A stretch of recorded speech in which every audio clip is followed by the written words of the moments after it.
他是一个高度自律的变态杀人狂，每隔10天就要杀死一个人。为了确保成功率，他的作案对象通常选那些落单的孩子。每次行刑前，他都会点上一份披萨，与即将死去的猎物共享最后的晚餐。第二天，他将尸体肢解后装进行李箱，然后残忍地抛尸荒野。短短2个月就发生了5起命案，这让整个城市瞬间变得人心惶惶。为了尽快锁定凶手，警方把所有有前科的混混全都请回了警局，重新录入他们的 DNA 和指纹信息，希望借此能让凶手有所忌惮。然而这却丝毫不影响男人继续杀戮。这次他将目标指向了邻居家的女儿，趁女孩冒着雨独自放学回家时，男人假装开车要带她一程。见对方是楼下的邻居，女孩毫无防备地上了车，殊不知死神已经悄然来临。回去后，男人趁楼道里没人，以自己要腾出手开门为由，请女孩帮忙拿一下箱子。女孩很听话，不仅乖乖接过箱子，还礼貌地背过身去让对方放心按密码。他丝毫没有察觉，此时一只罪恶的大手正从他的身后袭来。当女孩被捂住口鼻，硬生生拖进屋里时，眼前近在咫尺的家门就再也回不去了。随后，女孩被绑在地下室里，她苦苦哀求叔叔放她回家，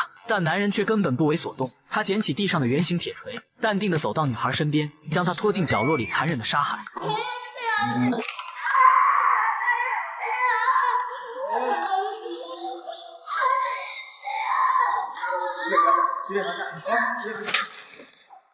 随着女孩的呼喊声戛然而止，一个鲜活的生命就这样被装进了行李箱，成了荒郊野外的一堆腐尸。然而令男人意想不到的是，这次就近作案却引发了一连串的蝴蝶效应，奇怪的人开始接踵而至。首先是香包店里的老板，他看着电视上的新闻若有所思，抛尸的箱子跟自己家的竟然一模一样。而且就在几天前，一个奇怪的男顾客正好到店里买过这种箱子，老板拿出手机准备报警，可老婆却赶忙将他拦住，因为报警不但会影响店里的生意，两人还要被拉去警局录口供。再说这样的箱子也不止他们一家在卖，老板听后只好选择放弃。第二个关注到此事的是披萨店的外卖小哥，看到网上关于凶手每隔10天作案一次的新闻，小哥一下子就联想到了一个客户，因为这个客户每隔10天就要订一次披萨外卖，时间恰好是每起凶杀案的头1天。可杀人和订披萨又有什么关系呢？在老板的催促下，小哥并没有时间多想，匆匆关上电脑继续送餐去了。而真正让事情变得复杂的是小区一个保安，他在检查垃圾时发现了一个腥臭的塑料袋，找到垃圾的主人后，保安立马提着袋子上门质问男人为什么没有进行垃圾分类。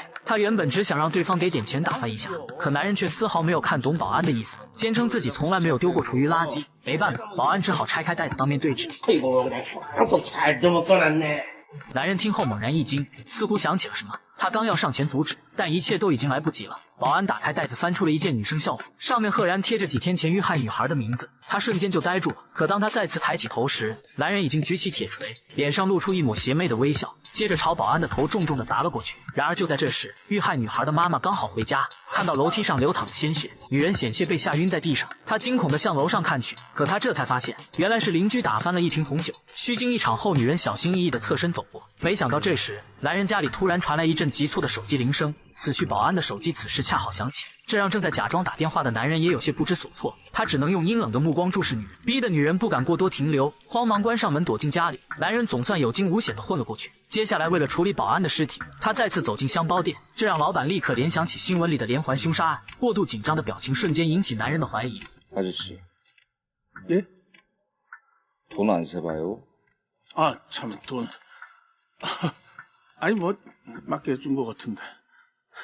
这在男人心中埋下一颗怀疑的种子。按照惯例，男人在分尸前再次叫了一份披萨。本就好奇的外卖小哥过来后，开始偷偷观察男人的房间。屋里一顶蓝色帽子瞬间引起了他的注意，但聪明的小哥并没有表露声色。临走前，他试探性地说了一句：“이번엔 열흘 만에 시키신 거 아니네요?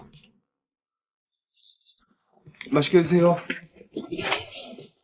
回去后，小哥赶忙打开电脑，果然在抛尸现场的照片中发现了男人的身影。可即便有如此多的巧合，似乎又并不能说明什么。朋友劝他不要多管闲事，小哥只好暂时放下了自己的好奇心。与此同时，吃上披萨的男人开始肢解保安的尸体。可就在他吹着口哨冲刷地板时，外面突然传来一阵猛烈的敲门声。而从这一刻开始，一个真正让男人崩溃的家伙出现了。